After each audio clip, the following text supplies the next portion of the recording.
Before we begin, I want to alert you guys of a competition that's currently ongoing in the Battle for Bikini Bottom community that you can enter as well. We're giving away 3 copies of Battle for Bikini Bottom for Xbox and 3 original Xboxes to play them on. All you have to do to win them is speedrun Battle for Bikini Bottom and beat the game in under an hour and 10 minutes. Now, that sounds like a daunting task if you've never speedrun before, but I promise this most recent any percent tutorial that I put out here, if you see it on the screen, if you go to my YouTube channel, it's one of the recommended videos as well. If you use this video to learn, you can probably bang this out in a few days and start getting runs in, and within a few weeks, I'll bet if you just put the time in and a little bit of effort, you'll be able to get to that point where you can potentially get a sub 110 and win the Xbox. So if you're interested, read the description of this video for more information on how to play. What's up everyone, this is going to be a quick video on my impressions of the new content added to the Battle for Bikini Bottom Rehydrated Steam page. Now if you didn't know already, I had the privilege of playing this game at the studio where it's being made last year. I got to see a lot of the gameplay early, and it's like alpha stage, and give some input on some things to tweak and change and look at when I was there for a few days. So I want to take a look at what the new content is on this page, and I'm going to give my impressions and see what's changed, what's improved, and so forth if anything relevant comes up. So seems like all this here is the same. I'll just keep scrolling down. Okay, here we are. So people told me in my stream, like, this is some of the new stuff they added. All right, so this first one here, this looks pretty similar to what I saw when I was there.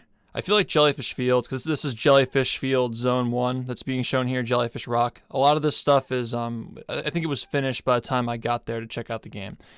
So this looks pretty similar to what I saw, and it looks good. I think I mentioned this before. The reason why the gameplay looked overly saturated the first time you saw it at Gamescom last year is because of a faulty capture equipment that caused the lighting to be a bit off and the frame rate was a little bit choppy. So you guys already saw in the gameplay the press footage that released for this game.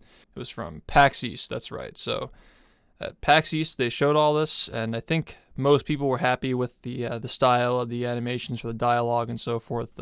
It looked like a really nice game. So you guys have seen that. Murmur, this is new for you guys. I can't exactly remember if they had the red borders on these platforms when I played, but the Murmur was also mostly untextured and unfinished when I got to play it. So, I mean, it looks very similar. Patrick's animations look a little bit more pronounced. I like what they did with that. I wish I could see how the throwing mechanics improved here, because when I got to play it back in October, it was a little bit rough. But again, it was still a work in progress at the time, so I'm kind of curious to see what they did with the throwing animations and how the physics work with that. So I mean, this looks like, you know, pretty similar to what I played, but again, now it's textured and so forth. I liked what they did with the depth of the cave. Now you can actually see, like, compared to the original, you can't really see the bottom of it, and there's a lot of like fog covering the areas that you shouldn't be able to see. Like in the original game, you have like all the scenery, and then you have flat ground under it. I like that there's fog here to kind of make it seem like a deeper cave. It's funny, when I was at the studio, they were discussing potential full rework on Patrick's walking animations, because they said that the way he was currently walking, his butt kind of swayed a little bit too much, and it was super distracting, kind of like the big booty characters in like Fortnite or whatever. That was like one of the comparisons they drew to it, so it's kind of funny how they probably ended up changing his walking cycle as well, because his butt was just too in the way. So I take it that's like they also took the liberty to change his jumping animations as well. All right, we have Robo Patrick here. When I was actually there, looked phenomenal, by the way. I got to see all the cutscenes in their like basic forms too. You can't really see it from this screenshot, but the lighting outside of the arena on this looks great. I mentioned when I was there that the model for Robo Patrick, his stomach plate is like fully modeled on the inside in the original. And I suggested, like, what if you guys did something with that and like added it as like part of one of his attacks or something like that, you know? It'd be kind of cool. So I guess what they decided to do is make it kind of rattle separately from the rest of his body, which is a nice way to kind of like, it's a little nod to how the original designed the model for Robo Patrick, but it's also like kind of their own take on it, you know? It's it doesn't affect the gameplay at all, but it's still like a nice little detail. Seems like the goo that comes out of his mouth is transparent. I feel like that might be intentional to contrast from the transparency of the goo on the ground in the pits, because it'd be easier for people to tell where the goo is going if it's solid. And these little markers that show you where the goo is going, that's one of the things they talked about we had a discussion about like ways of making the boss fight easier for people to play. And I believe what they ended up coming up with, because this was one of the ideas that was tossed around while I was there, is having the little markers show where the goo is going. But the one thing they didn't mention there is the little arrows on the conveyor belts that are over here. See that?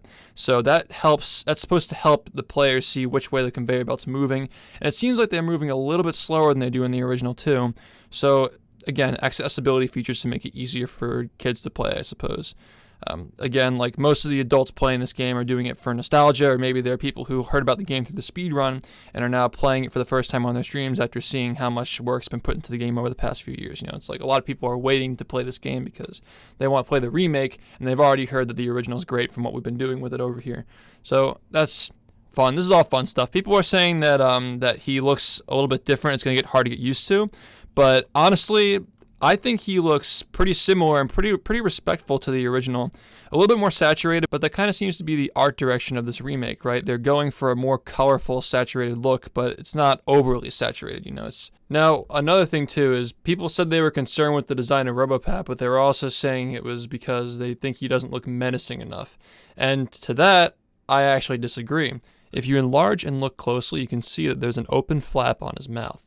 And I figured this is one of the things they added when I left. I'm thinking that when he's not attacking you, his mouth is kind of like a closed flap, and then when he opens it, the goo comes out, and then it closes again, kind of like he's about to attack kind of thing. So it's good for accessibility because you can tell he's about to attack me when his mouth opens. But it's also nice to make him seem a little bit more menacing, because imagine like angry RoboPatrick with no mouth. You just kind of only see his angry facial expression. So that's what I'm thinking that is. You can, if you look closely, you can see there's a flap rattling there, kind of like his stomach is rattling. I noticed it when I was examining the plate on his stomach. So that's actually a really cool detail. One of the things I forgot to mention while I was there, and I'm glad that they caught, is that in the original game, the industrial park has a more zoomed out camera, and the models of the characters you play as are a little bit smaller to give the perception that RoboPatrick is gigantic. Like if you walk up right next to him in the original, he's huge. And when I first played it, something didn't feel right, but I figured it out when I got back, like on the plane ride home, like wow, he's actually like the robot's scaled properly, but everything else is like weird. So I'm glad they caught this and they fixed it. It looks really, really good right now. They gave it the little rubber sections between the arms. I like that addition as well to make kind of their own thing.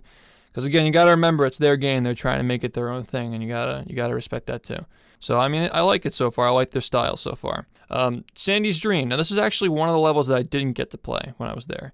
When I was there in October, SpongeBob's Dream, Kelp Forest, and the Chum Bucket Lab had not been finished. The sky doesn't look like it has that much depth, and I can't really tell based on the aspect ratio here, but I would hope that Texas is visible from the slide if you look down. You know, you should be able to look down and see Texas like in the original.